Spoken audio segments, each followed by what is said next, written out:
to Inner Peace, Better Health, where personal truth meets collective evolution, and we explore the deeper currents shaping our world. Today's guest is the Manhattan Prophet, host of thought-provoking podcast that challenges illusions, unpacks uncomfortable truths, and guides listeners into alignment with what's real. Whether it's spiritual, political, or economic, no narrative is safe from critical inquiry.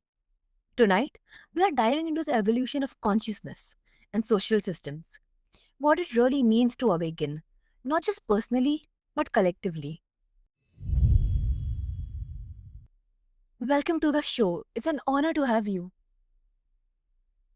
Thank you so much. I'm honored to be here. Mhm. So, Prophet, you guide people in unraveling illusions across all spheres spiritual, political, economic. How do you define the evolution of consciousness in today's complex world? Yeah, thank you. It's a very important and complex question. I think that if you look at the typical sort of spiritual movement, right?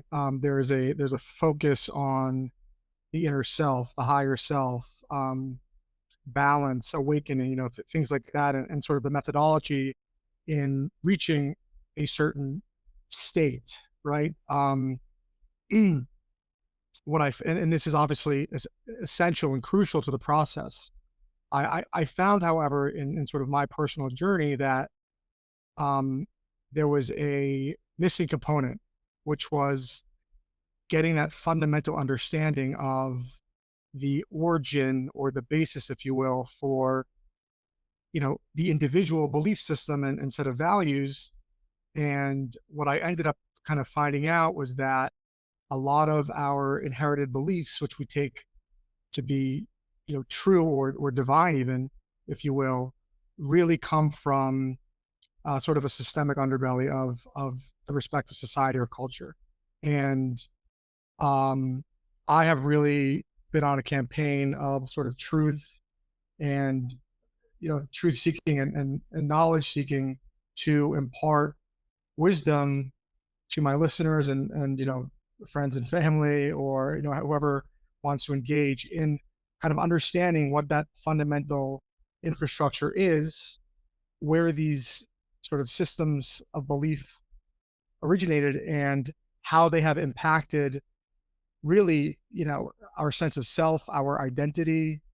And then sort of from there, um, have looked at the different paths of kind of explaining lots of information that I have with respect to ancient wisdom, um, ideas around manifestation techniques, and um, sort of the affirmation methodology, things of that nature. So it really transcends, I think, to your question. It really hits all aspects, and I think that people who are in touch with spirituality have a deep understanding that really everything transcends planes of existence, not just spiritual, but mind, body, societal, etc. So hopefully that wasn't too long-winded.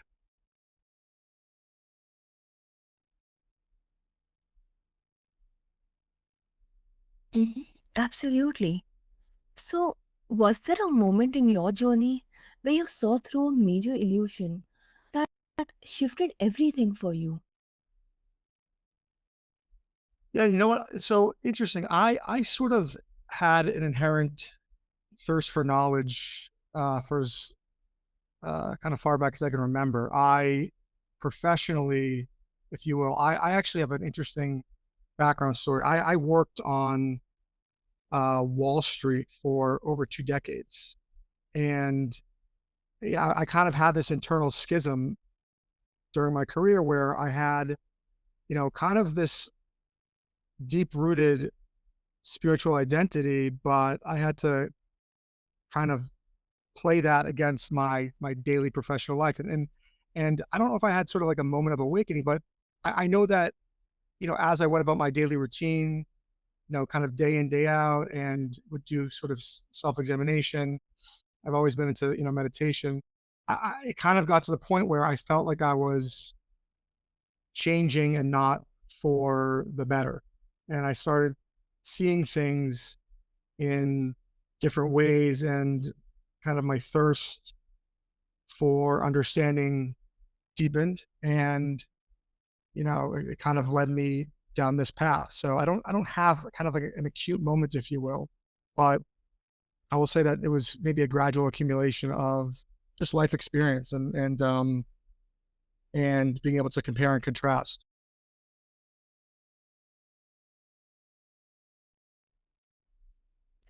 That awakening, that seeing beyond the surface, is where real evolution begins.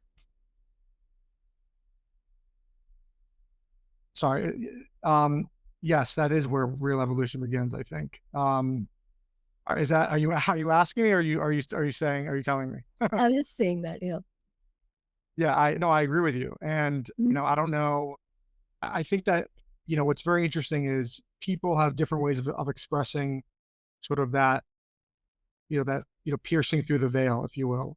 And um, I think that, at least from what I've been able to deduce or assess, it really comes down to kind of identity, right? And this is kind of a big focus of mine, not really in the psychological sense, but more in the where people pick up who they are, their understanding of self, their true self. And for most people, especially in Western society, you're sort of put into this system.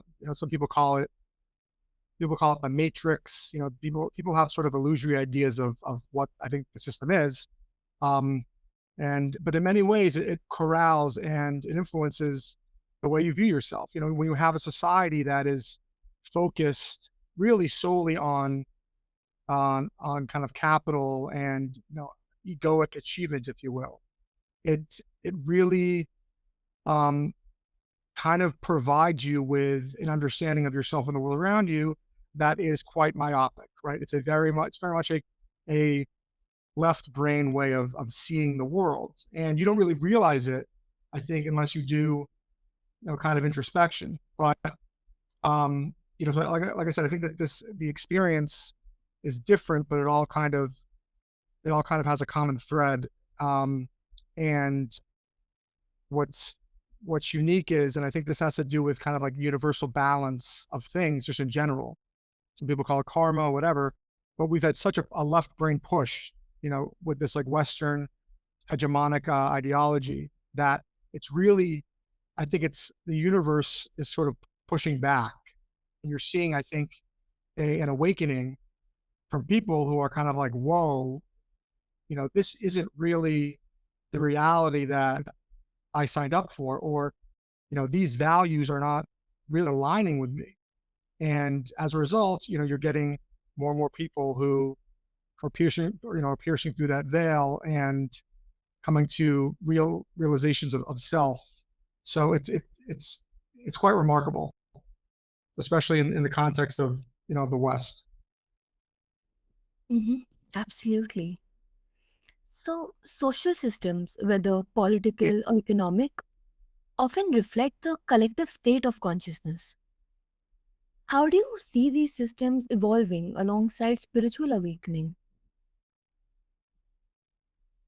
It's a really good question. I think that I think first and foremost we need to look at what systems what systems are what they were meant to do, and how they've kind of transformed, right? So again, back to this idea of this, imposing matrix that is a prison for the mind. People kind of glamorize it. Everyone's always looking for kind of a scapegoat, and to a certain extent, there is truth to it, right? But it's really about how you digest it and internalize it. And when you look at the formation of systems, they were put in place really to help society. It was really an effort. Inherently, it's really an effort to help society evolve, right? It's about collective viewpoints and collective ideals, and setting up institutional constructs to express that where a single person can't, or where groups of people need to be protected or looked after in a way from a kind of a government arm in some cases. But what happens is, and what I find is that what happens with these systems is we put these systems in place to express or to push for an evolution of consciousness, and then people start again misidentifying, and they start identifying with the systems themselves, right? My country, my religion, um, my this, my that. And what happens is, unfortunately, when you have this ego push with respect to these systems, people, it's kind of the to better explain it, it's kind of the consciousness behind the systems that's the issue, right? So, you know, um, people, if you're in an education system, you're not teaching to educate or enrich. You're teaching as, kind of to conform or to discipline. If it's a legal system, you're not, you know, doing things to enforce justice. You're doing things again to control or to manipulate. So it's really how these systems were put in place originally, and how they've been manipulated. So, you know, I think the way to evolve consciously and for these systems to evolve consciously, the, the and one this is transcendent again. You have to kind of look at these systems as kind of a language of energy, right? Like a platform for our own authorship, if you will.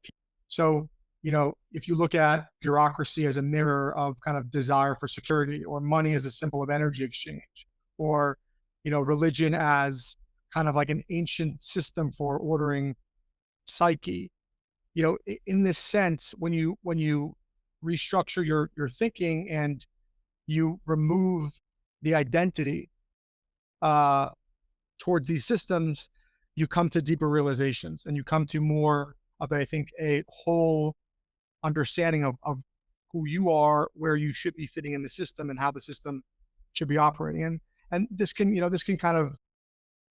move forward with, looking for more generative ideas across the board, not just structuring society as a means to an end. These are sorts of ways of re-understanding who we are and what our society is, and repurposing things so that it's not just about, you know, getting something, taking something, optimizing, producing. These are all very left brain ways of viewing ourselves and structuring our society. There needs to be a balance, right? It's all about the balance. It absolutely is. So, is there a risk that personal awakening becomes isolated without addressing the collective structures we live within? I think it's a great question. I think that there is. I think that this um I think that this speaks to the idea of um kind of thinking about these things in a paranoid or fear-based way, right? If you kind of come to an awakening and you say, um, oh wow, I didn't look at things this way, and wow, now that I'm coming to this realization, I feel like I've been taken advantage of, or you can kind of withdraw, right? I think is what you're getting to, and this is why it's crucial, I think, to have a fundamental structure or understanding of spirituality, of yourself. You need to be anchored in something, because if you're not, and I don't care, I don't really care what belief system it is, but you need to have a sense that you're part of something greater than who you are. If you don't have that sense, and you're kind of thrown into this awakening, it can be paralyzing, right? And that's just kind of human nature, right? Where your reality is shifted so much, and you're kind of left staring into the abyss. Um, and this is why it's crucial in my mind to um, to look for these types of belief systems, or to go on this journey, even if you haven't gotten there yet, to embrace the fact that there's something bigger, and that you're part of something larger.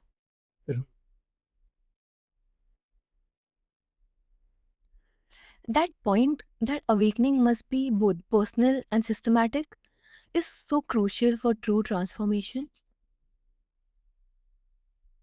It really is. And, I something that I touch on and I find quite remarkable is, you know, some people don't look at religion as a system, right? But it's really a large, um, it's really a large, impactful social system. And this has been one of my, main focuses because what you find remarkably, especially in the, Abrahamic religions like Judaism um, and Christianity especially, is you find, and this is really remarkable. Historically, you find, the Catholic Church, for example, um, there was a massive shift in doctrine and dogma, that everybody's sort of aware of. The Dark Ages, the Inquisition, the suppression during the Renaissance, in the 15th century, 16th century, 18th century, and it was really about suppressing kind of this right brain way of viewing the world, right? Of understanding ourselves. And I think that what's happened is, and if you look at society at large, people don't realize the origin of a lot of our belief systems, especially in the Western world, which is majority, which is really a Christian country.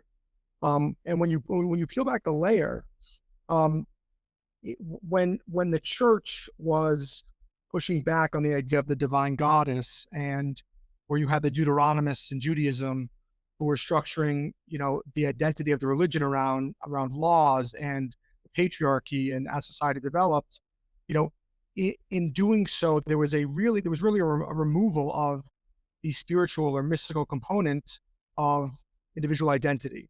And it wasn't just with respect to the individual, it was respect to academic study. If you go back to the ancient civilizations, there was a focus on geometry, there was a focus on sacred spaces, there was a focus on, the sacred relationship between the energy in the world that we lived in and how people viewed themselves. This was all stripped out, right? So you have a massive schism that exists internally with a lot of, religious followers, believers in these religions. But there's really been a mass, manipulation and overhaul. So, this is why, again, for me, you bring forth truth and real knowledge about history and about origin and understanding kind of how things piece together, and being able to provide people with a more complete sense of themselves, even if they have anchored belief. It's important to understand that it's not just about blind belief anymore, at least in my opinion. Maybe that works for some people, but it's really about, understanding where you fit into the overall, doctrine. Because real spirituality is not about an external belief in something, right? Or giving yourself up to something. It's really about a unique individual, experience that you yourself have, right? That's really what, any ancient, um, religion teaches.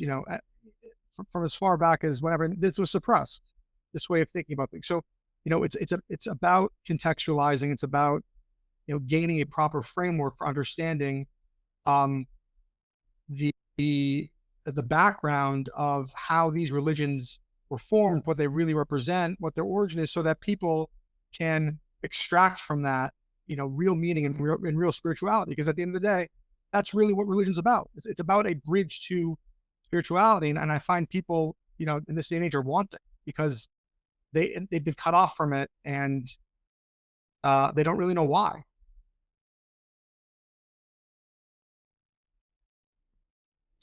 Absolutely. So, you emphasize critical thinking as a part of spiritual evolution. How can individuals sharpen their discernment in a world overwhelmed by narratives and misinformation? Really, really important question. And I think that it really cuts to the core um, of at least the Western experience, right? You have you had this massive, the information age that came about with the internet, where there's massive amounts of information available. Um, and I think that, um, not to get too, into any conspiracies, but, you know, when you had that massive flow of information, it was very easy to manipulate, right? It was very easy um, to have mainstream outlets control the narrative.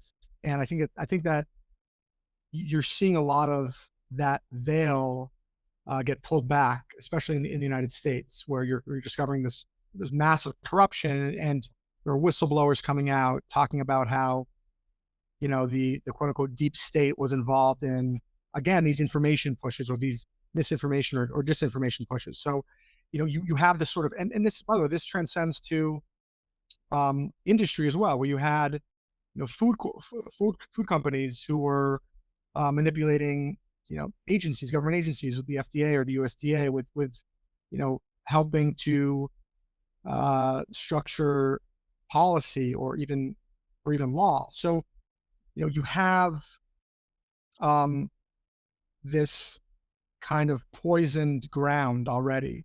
So it's very difficult, and I think that the best way to do it is to kind of go down the go down kind of, I call it, like, the adolescent way of thinking, where you're always asking, why or how, and looking for context, and looking for more meaning. And what you'll find is that everybody, and I truly believe this, I think everybody innately has this, rational construct inside of them. Some people call it intuition, some people call it other things, but we all have a fundamental ability to think critically and discern.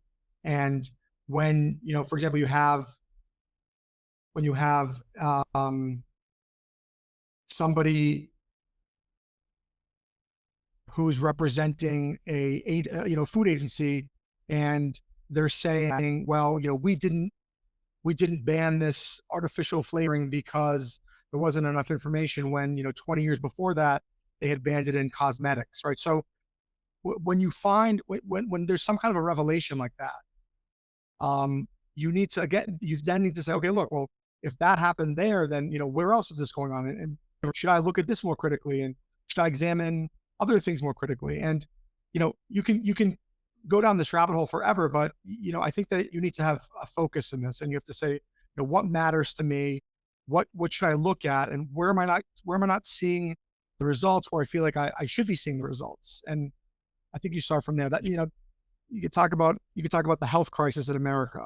You could talk about, why is everybody obese? Well, you look at the food pyramid. There was a conscious decision to make carbohydrates, at the top of the food chain. Why did that happen, right? So there was again, a corporate push, I think, in the 1980s, to shift the food pyramid. It was based on, kind of shoddy science, but it kind of go along that way of thinking. But again, to your point, it's not so easy, because the the the waters are so muddy. And I'm that's really the essence of at essence what I'm trying to do. I'm really trying to put in some kind of a skeleton on things where people are not so informed, and giving them a new perspective and a new lens to look at things, and to look at the world in a different way, a more enlightening way, and more in tune way, so that they can live,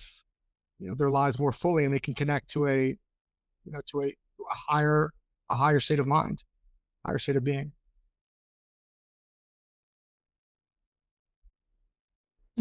Definitely. So, are there daily practices or questions that help people stay aligned with truth? I think that you know one of the things that I like to do is I like to look at um, inherited beliefs, right? So things that you're kind of, again, born into, and you accept as truth, right? So it's accepted that um, that it's again, it's cultural, it's accepted. Let's say you're in a culture where, you know, there is a there's a lot of, I don't know, male chauvinism or sexism. Well, why is that? There's a culture where everybody's focused on money. Well, why is that? Um, why was I raised to believe that money was essential and was a marker of accomplishment and achievement and established, that was a marker for having a full self. Well, why is that the case? And to really examine those things that you take for granted. I think that when you do that, you it's a great starting point to kind of start peeling back the onion. And when you can't yourself, in the present, in your present state, in your present day, align with those accepted beliefs, you can start doing work, right? You can start saying, look, I accepted this, I believe this, I live my life this way. I don't align with that. I don't inherently align with that. And I think that opens a really nice doorway or path to self-examination, which eventually if you follow it, will lead to some sort of awakening. It's just inherent.